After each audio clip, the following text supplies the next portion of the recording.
Électricité. Chapitre 1, le courant électrique continu. Le plan de la leçon. Donc, premièrement, électrisation par frottement. Deuxièmement, nature du courant électrique.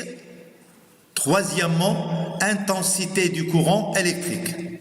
Et on va finir par quatrièmement, propriété du courant électrique. Premièrement, électrisation par frottement. Expérience.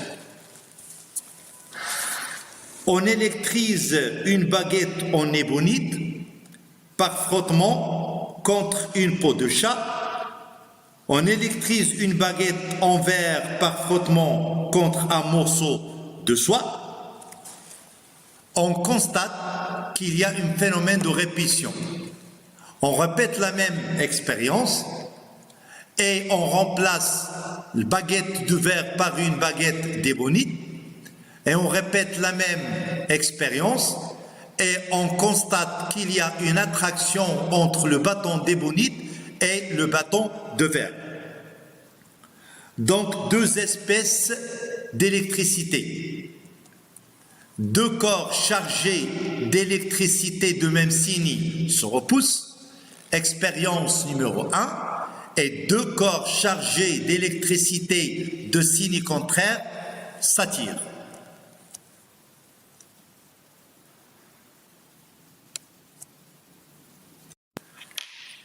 Nature de courant électrique. De 1. Nature de courant dans les conducteurs métalliques. Dans un conducteur métallique, les électrons sont libres.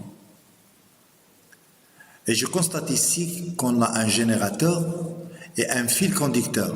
Et on constate que les électrons, ils circulent de la borne négative du générateur vers la borne positive et le courant électrique circule de la borne positive vers la borne négative. Donc, le sens conventionnel du courant électrique. Le courant électrique, à l'extérieur d'un générateur, circule du pôle positif vers le pôle négatif. De 2, nature de courant dans les électrolytes. On va prendre un mélange électrolytique constitué par le sulfate de cuivre Cu2+, SO4-, et le K+, MnO4-. Et comme vous le voyez que les ions Cu2+ possèdent une coloration bleue, tandis que les ions MnO4- possèdent une coloration violette. Donc, pour le générateur, donc j'aurai la cathode, c'est la borne négative, et l'anode, c'est la borne positive. Donc, on va prendre ici un générateur et une solution électrolytique, et j'aurai ici un interrupteur et une lampe. Donc, au moment où on ferme le circuit, c'est-à-dire on clique ici, comme vous le voyez sur le schéma, on constate que la lampe s'allume et ensuite, vous constatez qu'il y a migration des ions. C'est-à-dire les ions MnO4- qui possèdent une coloration violette, ils se dirigent vers le pôle positif du générateur, et les ions Cu2+, ils se déplacent vers la borne négative du générateur. Donc, remarque, les cations, c'est-à-dire les ions Cu2+, se déplacent dans le sens conventionnel du courant électrique, tandis que les anions, les MnO4-, se déplacent en sens contraire. Troisièmement, intensité du courant électrique. 3.1, quantité d'électricité Q. La quantité d'électricité Q transportée par un courant électrique correspond au nombre n d'électrons qui ont circulé. Il est donné par la relation Q est égal à NE, avec Q, c'est la quantité d'électricité exprimée en coulombs, et petit n, le nombre d'électrons qui ont circulé, et E, la quantité d'électricité élémentaire exprimée en coulombs, avec la charge élémentaire, c'est E égale 1,6 10 à la puissance moins 19 coulombs. 3.2, intensité du courant électrique grand I. Donc, soit une portion de circuit électrique, l'intensité du courant électrique à travers un conducteur est la quantité d'électricité grand Q qui traverse chaque section S de ce conducteur pendant une durée delta T. Donc, j'aurai ici U est égal à Q sur delta T est égal à NE divisé par delta T avec grand I, c'est l'intensité du courant en ampères, Q, la quantité d'électricité en coulombs, et delta T, la durée en secondes. Les sous-multiples sont le milliampère MA et le microampère MUA. Donc, un milliampère, c'est 10 à la puissance moins 3 ampères, et un microampère, c'est 10 à la puissance moins 6 ampères. 3.2, mesure de l'intensité du courant grand I. 132 l'ampère-mètre. On mesure l'intensité du courant électrique à l'aide d'un ampère-mètre. Le symbole de l'ampère-mètre, est voilà le symbole de l'ampère-mètre dans un circuit électrique. Donc il existe ici deux types d'ampère-mètre. Ici, comme vous le voyez, c'est un ampère-mètre digital dans lequel il y a un afficheur ou bien des ampère-mètres à affichage numérique. Et il y a des ampères-mètres à aiguille. Donc, comme vous le voyez, ici, vous aurez des calibres, le 1 ampère, le 0,3 ampère, et ici, vous aurez 0,1 ampère. Et les ampères-mètres ici, ce sont des appareils polarisés. Ils possèdent la borne positive et la borne négative. Et il permet la mesure du courant continu et du courant alternatif. Et il possède un cadran dans lequel, ici dans notre cas, vous aurez de 0 jusqu'à 30, c'est-à-dire des multiples du calibre, et vous aurez de 0 jusqu'à 100. Et celui-là, ça dépend de la nature de lecture de l'ampère-mètre. Donc, les précautions qu'il faut prendre pour ne pas détruire un ampère-mètre. Donc, premièrement, l'ampère-mètre doit être branché en série dans le circuit électrique. Et ensuite, il faut que le courant entre par la borne positive et sorte par la borne négative. Et ensuite, il faut toujours commencer par le calibre le plus grand.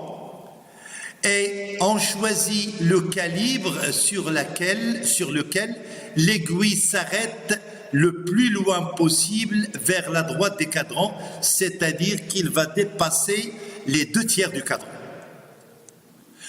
L'intensité du courant mesuré est donnée par cette relation ici.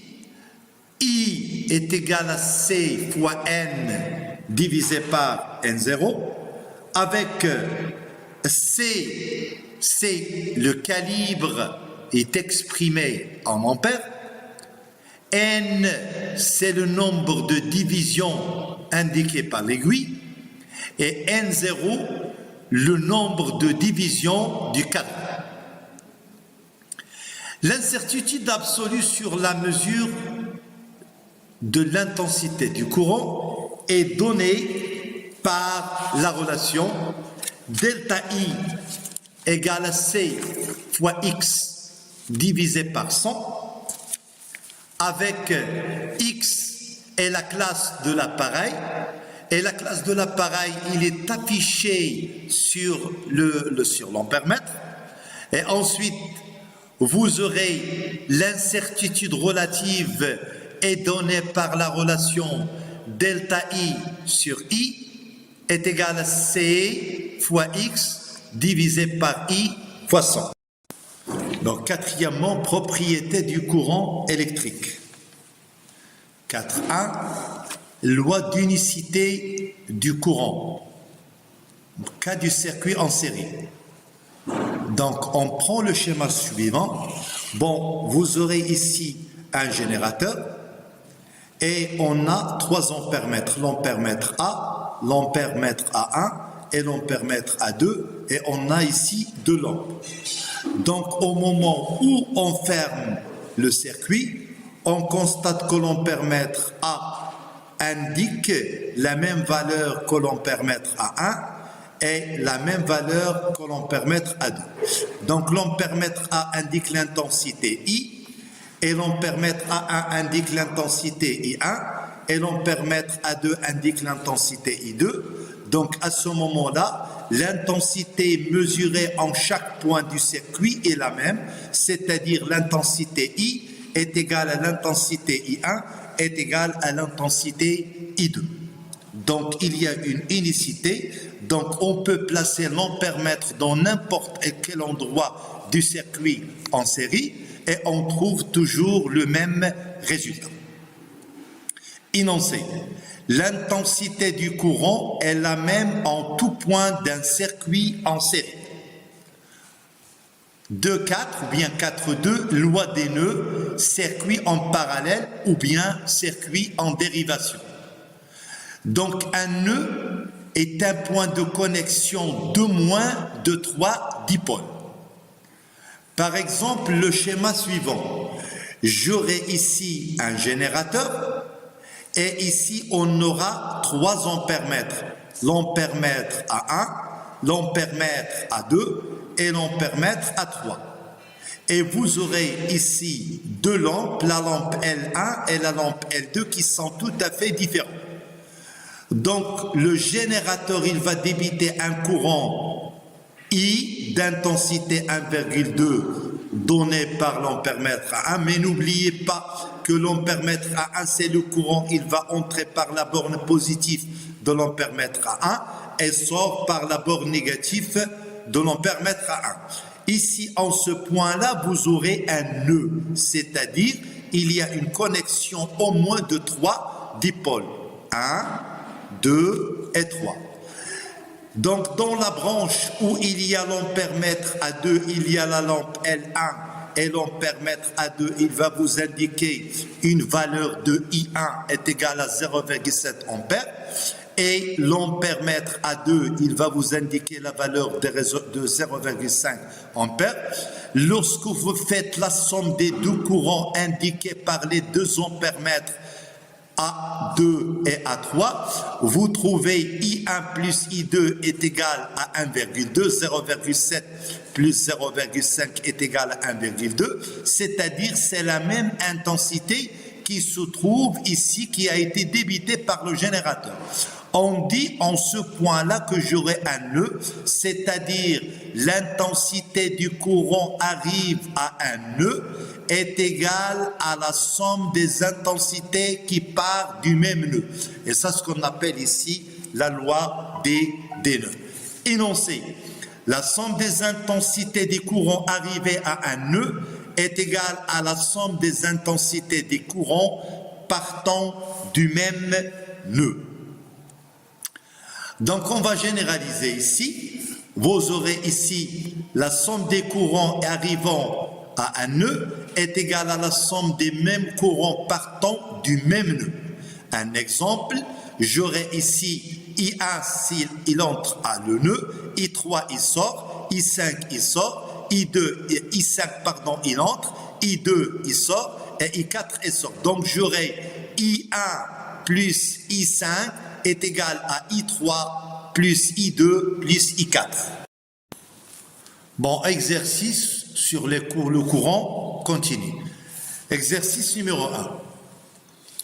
Donc, une quantité d'électricité grand Q égale à 3,6 coulombs passe en un point d'un fil en 10 secondes. Calculez l'intensité en ampères du courant I dans le fil.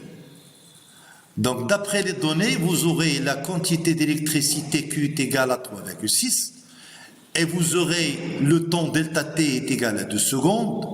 On vous demande de calculer l'intensité du courant et vous aurez l'équation mathématique, CQ égale à I fois delta T. Donc on en déduit que I est égal à Q sur delta T. Vous aurez Q est égal à 3,6 et vous aurez delta T est égal à 12 secondes. Donc vous aurez 3,6 divisé par 12, vous trouvez la valeur de 0,3 ampères. Bon, dans l'exercice numéro 2, donc vous aurez un conducteur métallique qui est traversé par un courant d'intensité I égale à 0,4 ampères pendant 5 minutes. On vous demande de calculer la quantité d'électricité transportée. Donc, à partir des données, vous aurez ici l'intensité du courant I est égale à 0,4 ampères et vous aurez le temps delta T 5 minutes. Vous convertissez 5 minutes en secondes, vous aurez 1 minute est égale à 60 secondes, vous aurez 5 fois 60 secondes, c'est 300 secondes, et vous aurez ici Q est égal à I fois delta T, donc vous aurez I égale à 0,4, que multiplie ici la valeur de 60, et vous trouvez la quantité d'électricité Q est égale à 120 coulombs. Bon, pour l'exercice numéro 3. L'exercice numéro 3, vous aurez un ampèremètre à aiguille est utilisé sur le calibre de 30 milliampères, possède 100 divisions et son aiguille occupe la position de 60. Calculez l'intensité mesurée. Donc ici, vous aurez le calibre, c'est 30 milliampères.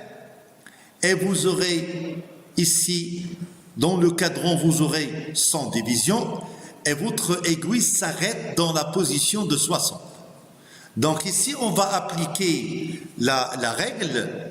La règle, vous aurez I égale à C fois N sur N0. Avec I, c'est l'intensité mesurée. Et vous aurez ici C, c'est le calibre de l'appareil. Vous aurez ces 30 milliampères.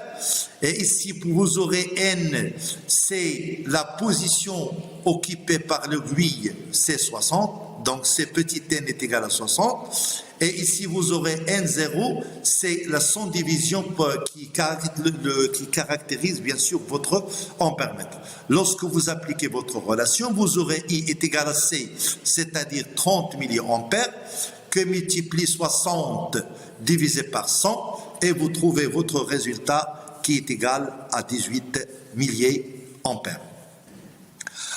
Donc, on vous donne l'exercice numéro 4 à réfléchir, c'est-à-dire vous aurez ici un circuit.